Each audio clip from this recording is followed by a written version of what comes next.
Good evening, my little boils and goils. But seriously, I just wanted to take a second and thank everyone for tuning into our spooktacular spectacle of sinister little friggin'. Oh my god, is that a human skull under my candle? Who put that there? Wow, actually, now that I see it, this place is all just loose candles and old books. I can die. I mean, I could positively die. Full disclosure, I didn't write the next one. It's one of Tim Burton's poems from his collection titled The Melancholy Death of Oyster Boy. If you don't have a copy, I recommend picking one up, and if you've already acquired the reading material, why don't you keep an eye out for other miserable children you might recognize? So without further ado, here comes Oyster Boy, coming at ya freaky story style. Ooh. He proposed on the dunes, they were wed by the sea. Their 9-day-long honeymoon was on the Isle of Capri.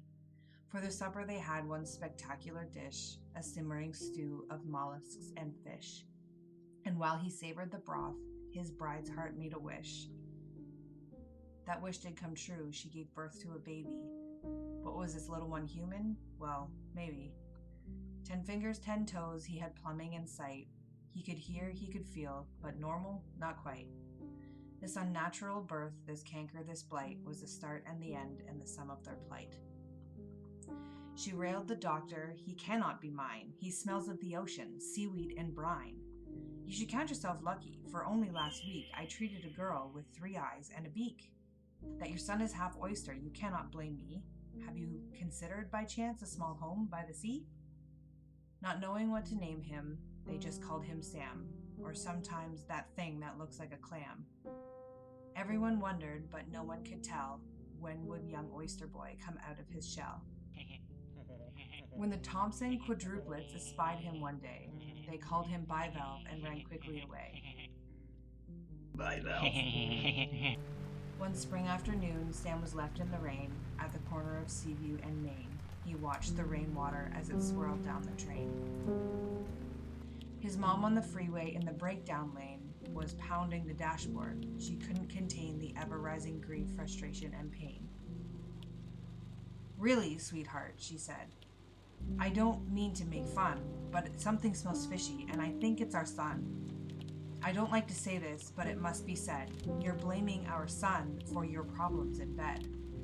He tried salves, he tried ointments that turned everything red. He tried potions and lotions and tinctures of lead.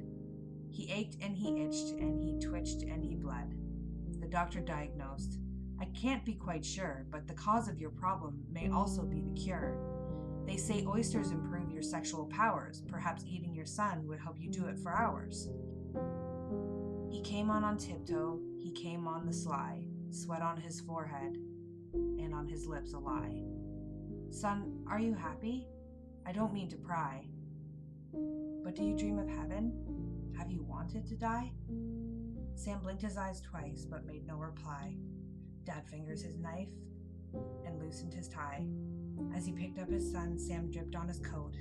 With his shell to his lips, Sam slipped down his throat. They buried him quickly in the sand by the sea, sighed a prayer, wept a tear, and were back home by 3.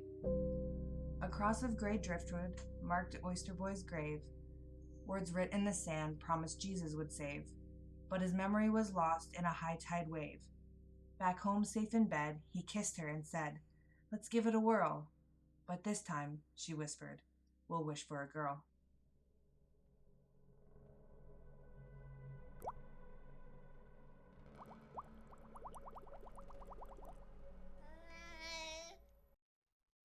Well, good night.